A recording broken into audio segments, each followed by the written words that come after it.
Health Show.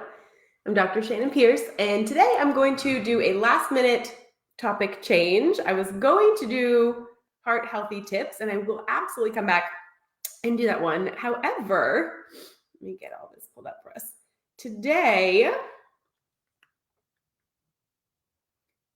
get everyone on here.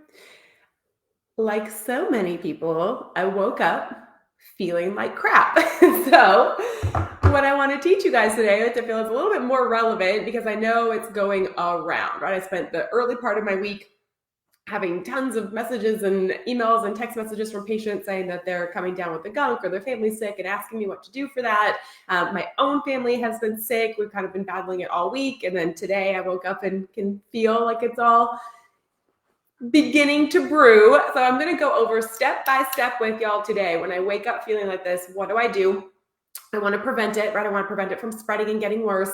But I also want to remind you, number one, getting sick is a normal physiological response, right? So often I'll have somebody who's really working on their immune system and their health, and they'll be so mad. They'll be like, dang it, I thought I was doing so good, and then I got sick.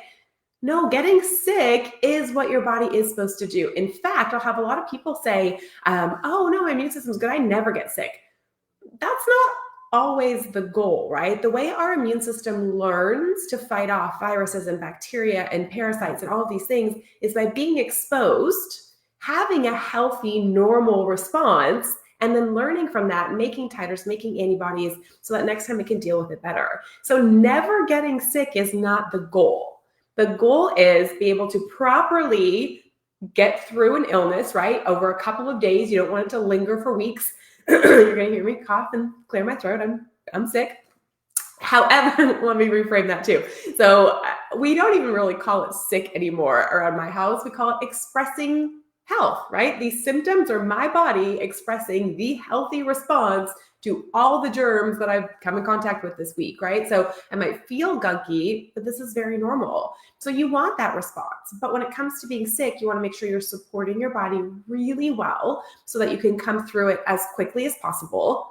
We don't want it to reactivate any other illnesses. So for example, if you have Epstein-Barr or you have Candida or you have gut overgrowth and infections, a new infection or a new illness can cause a reactivation or a flare up in those symptoms. So we want to make sure we protect, right, our immune system during the time that we're sick. And then we want to make sure we recover fully, right? A lot of the issues with COVID were people getting these long COVID or not feeling like they could recover. They're 3 weeks into an illness and still feeling bad. That's not what we want, and that's not a normal immune system response, right? Typically, it should run its course within 7 to 10 days or less, right? So I always tell people, if you're 10 days out of being sick and you still don't feel like you're coming out on the other side, that warrants an immediate message to me, like, we need to get on top of this. You're not healing at the speed that you should. So most viruses and bacteria will run their course in 7 to 10 days, and really just having 2 or 3 of those days where you feel really crummy and then allowing your body to heal on the other side of that. So just reminding you today that being sick is not a bad thing. Yes, it's inconvenient. Yes, nobody likes it. Yes, I hate to look and sound and feel like this, but it's a normal, natural response. And I'm going to teach you what you do in those situations. For both you and your kids, a lot of what I'll share today will be kid-friendly, but then I also have a very specific kids immune bundle that's more liquids and chewables and easier things to take if they don't do capsules, like some of the things I'm going to share with you guys today. So I'll put links to everything that I reference below so that you have that as well. And then if you have questions, feel free to ask them in the comments, or if you're watching later on a replay or YouTube, put your questions down. I typically come back and try and answer those for you guys. So let's get right to it. This is my go-to, like truly, like this morning when I woke up not feeling good, this is exactly what I did. Now, when it comes to these immune supportive things that I'm about to teach you, it is really important that you have some of these things on hand. So I'm going to mention multiple products. I really encourage you to at least have 2 of them on hand at all times. That's going to buy you time if you have to order something else or you have to wait for something. you at least have a couple of things to start on right away, because the worst thing is you wake up feeling like crap and you don't have any of these things. Then you have to order it. You don't feel like going to the store. You can't find the right kind. And then you're 3 days into an illness and it's already really taken hold. It's a lot harder to naturally get rid of some of these infections and illnesses if you don't get on top of it right away, right? The easiest way to heal quickly is to start, all these protocols as soon as you start to feel sick. In fact, I often do these things even before, which here's the problem. I didn't do it this week and I should have, right? I knew my kids had some gunk. It was a very, very busy week. I should have started all of this 5 days ago, and I guarantee I'd have a whole lot less of this now, but life happens.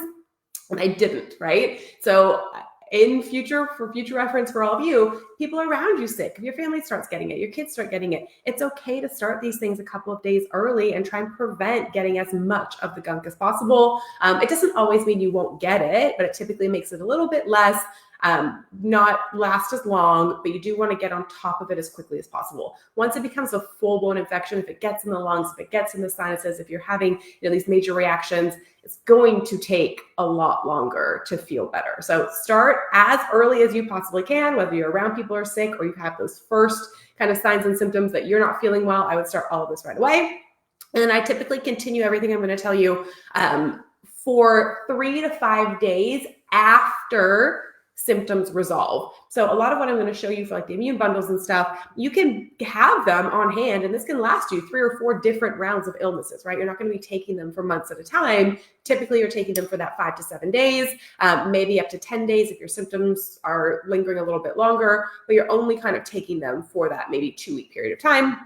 And then you'll have some left over in the cabinet ready for the next time you need them, right? That's the goal. So we're going to go through it. And then I highly suggest you at least have 2 things on hand. If you can at least start with 2 things, you're buying yourself some time to get anything else that you might need. So the very first thing I always start with, I talk about this all the time. If you're a patient of mine, I'm certain you've heard me talk about this, but nebulizing colloidal silver is my absolute first line of defense across the board when it comes to any like upper respiratory sinus stuff, coughing, sore throat, any of that stuff. Immediately, me and my kids will start nebulizing colloidal silver. So I'm going to take you through exactly how to do that because I know there's some confusion with it.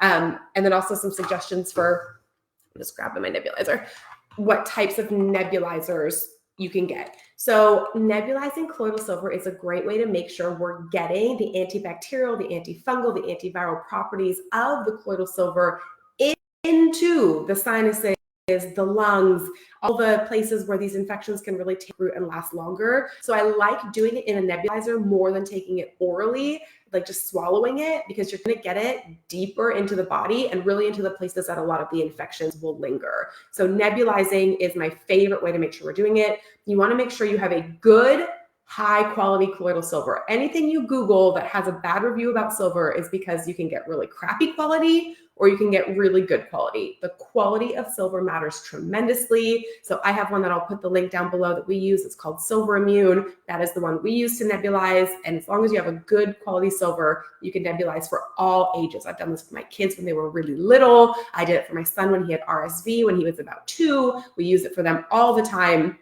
Just making sure it's a good high quality colloidal silver. And then you're going to want to get a nebulizer. This is the one I have right now.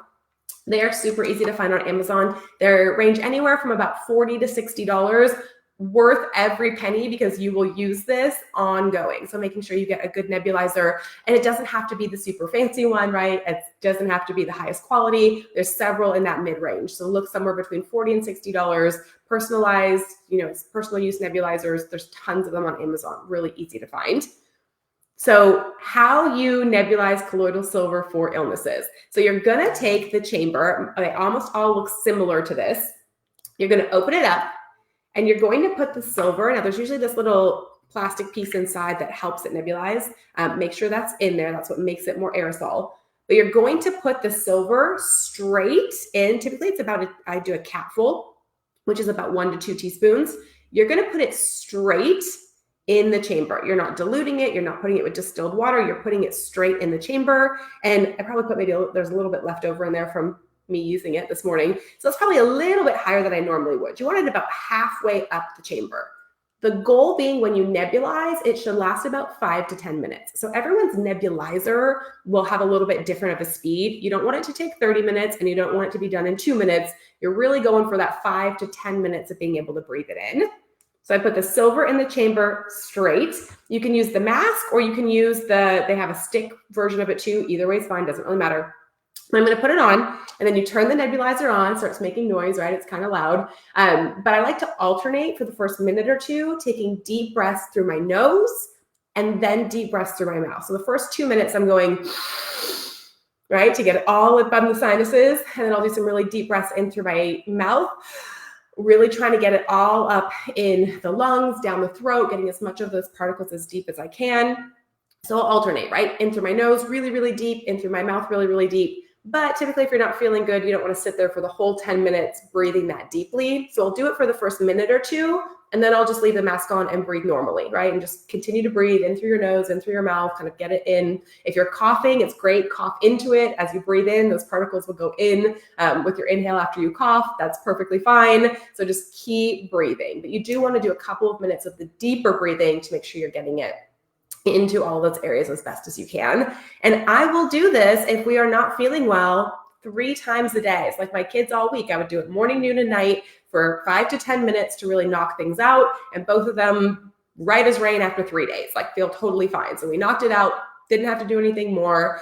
In fact, like my kids personally have never had to do an antibiotic because we always get on top of it quickly. I have my tools and resources and it works really well. So we've never had to go to do anything more potent or potentially detrimental because it really does work very well. So first line of defense, if you don't have a good high quality silver, I'll put that link for y'all. And if you don't have a nebulizer, I would absolutely go ahead and order one because you're going to use it a lot and you can use it over and over again, right? You'll have it for years and you'll use it for any time anyone's not feeling good. So we get tons of use out of ours.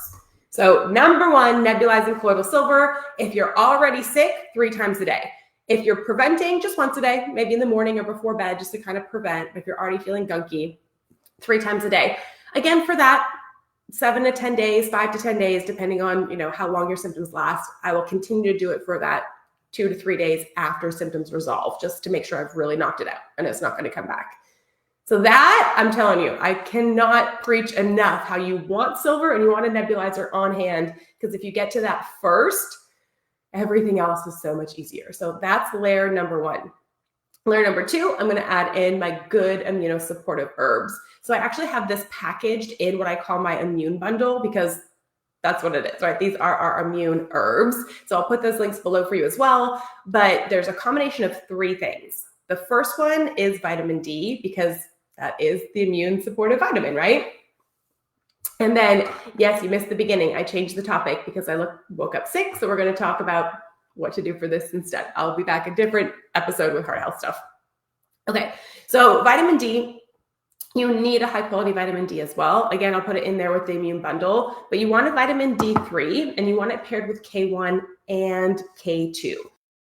Now, in that same 5 to 10 days where I'm feeling good, I'm going to double my dose of vitamin D. So normally I would be doing 5,000 IUs. For that period of time that I'm not feeling good, I'm going to do 2 capsules. And I'm going to do 10,000 IUs a day for typically a week, just to make sure that I'm knocking that out. And then I will go back to my normal dose on that. So making sure you're doing about 10,000 IUs a day of vitamin D. Again, just for those 5 to 10 days, but you want to have something like that on hand so that you can increase your doses as soon as you need it. That's number 1. Number 2 is monolaurin. So monolaurin is one of my favorite supplements for immune system because it has properties for bacteria. It can be antiviral. It can be antiparasitic. So a lot of times when we get sick, we don't really know what the culprit was. Is it a bacteria? Is it a virus? Like, what did I get exposed to? So monolaurin is great because it will help regardless of what the actual, pathogen is. So that would be another one of those things. You can have it on hand and start it right away. Again, monolaurin is not necessarily something I take every day. I just have it ready when I need it to support my immune system and to help me fight off any viruses or bacteria or things that I get exposed to. So that's part of that immune bundle. So the monolaurin helps fight off the actual infection. The vitamin D helps increase your vitamin D levels, which can deactivate viruses and bacteria. And then you want to add just a good immune system support, so we're not wearing our immune system out. And a lot of times if you don't support your immune system when you're taking a bunch of antibacterial stuff, so if you're just taking, for example, I have a lot of people say, well, I'm taking, quercetin, and I'm taking oil of oregano, and I'm taking all these things to kill stuff off. That's great, but that's also really heavy on the immune system. You want to make sure you're adding some adaptogens and things that help keep the strength of your immune system going so you don't become completely depleted or wear out all of the good stuff that your immune system needs as well.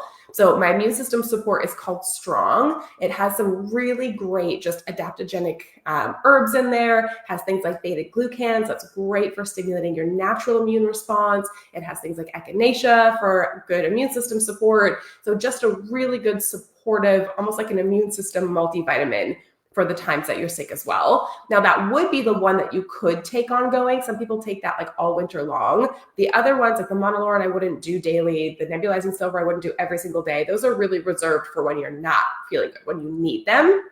But Strong and vitamin D are things that you could take preventatively.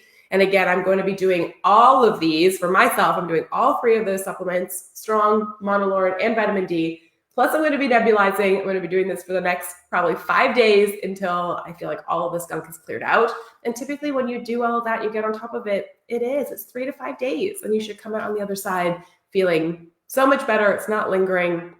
And you don't feel as worn out as you do when you let some of those infections linger. So making sure, again, if I were to pick 2 things that I would absolutely have on hand, one would be the silver, right? The silver immune, because you want that to be able to nebulize right away. And then I would probably make sure I at least have a vitamin D on hand so that I could add that if I need.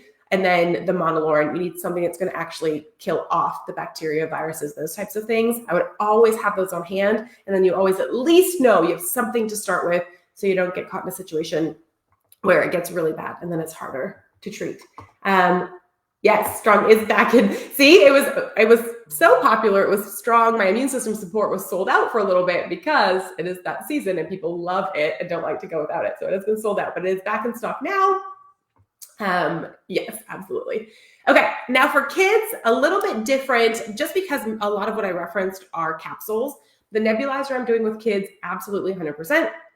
But then I have my kids immune system bundle that does have a kids vitamin D. That's a liquid, tastes really good, easy to take. They'll do that. It has a good kids immune system probiotic because for kids, we don't really want to wear their gut out by giving them too many antibacterials if we don't need to. The silver will do enough for a kid for infections. You don't want to mega dose them with too many things that will damage their good gut balance. So in place of that, I'd rather do some really good, immune system probiotics.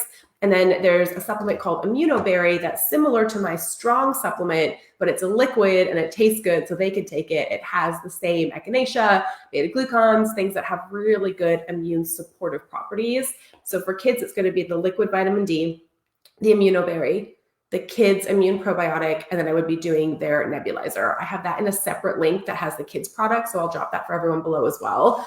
Or if your kids are older, typically if they're over about 12, if they're kind of the size of a small adult, I would totally do the first round of stuff with them. If they're under 10, if they're smaller, you're going to want to stick with the kids supplements for them for a few years. And if they don't swallow capsules, then you'd want to do the kids ones for sure. Okay. Hopefully that helps somebody. I know there's a lot of this gunk going around. I was just at my son's school. They're like, I feel like there's just like back to back. Like you just think you're through it and it's hitting again. And I know there are seasons like that and it feels like it's never ending. But I promise if you have the right tools, if you get on top of it as quickly as possible and you don't let the immune system stuff flare, we can finish out this winter season with less, illness, or at least come through it a whole lot gentler and not have those long lingering symptoms that people can often have when we've had multiple infections. So if you don't have any of these things on hand, I would highly recommend you, start building your arsenal. You don't have to get them all at once, but you want to have some good high quality immune support ready for you when you need it. Post antibiotic. Yeah, you got to rebuild, right? So after an antibiotic, it's going to be really important to make sure that you're getting back proper function. Like the Strong supplement would be great for that, right? We need to reinitiate the right immune system support. And then you're going to want a good high quality probiotic. I don't always, I'm really careful about where and how we use probiotics because long term, they're not always great for everybody. but after an antibiotic, you're going to want to have a good probiotic, particularly one that has the S. boulardii in it. That's the strain you're looking for that really helps post-antibiotic use, that S. boulardii. But I would add that. I would do the strong supplement. I would add a good high-quality probiotic for at least 2 weeks and just kind of build back that good function. And then I would still be nebulizing silver, because after a sinus infection, even with antibiotics, that can linger, and then you end up coming back. I know a lot of people end up on like 3 rounds of antibiotics to try and kick the same sinus infection. There's nothing wrong with just, making sure it's gone, nebulize some silver, take your immune system support, and then come through it so you don't have to risk going back and doing more rounds of antibiotics. Great question. Other questions? I'll hang out for another minute or two. Anything about illness, kids, supplements, any questions you have, go ahead and put them in the chat if there's anything in particular. Again, we're going to catch back up with our heart health topics. Next week, my nutritionist Amanda will be talking about heart healthy foods, and then I'll come back and do our heart health tips as well, so you guys can have those. All right. Hopefully giving you guys all the good luck and juju to have a healthy rest of your week. Hopefully nobody else is feeling crappy, but thanks for being with me. Hopefully my experience can help you and be able to have some good tools to fight any illnesses that come up. And then we'll be back next week. We'll see you then. Yeah, one last quick question. Is the viral good for Epstein-Barr? Yes. So both monolaurin and strong are actually in my Epstein-Barr bundle because they're great for viruses. That's why they're also in the immune system bundle. The difference is the vitamin D versus the lysine, right? So vitamin D is great for general immune system support. Lysine is specifically for viral Epstein-Barr type of things. But yes, all the things that I mentioned today are also very helpful for Epstein-Barr. Great question. All right, I'll come back and see if there's any other questions in a bit. Have a great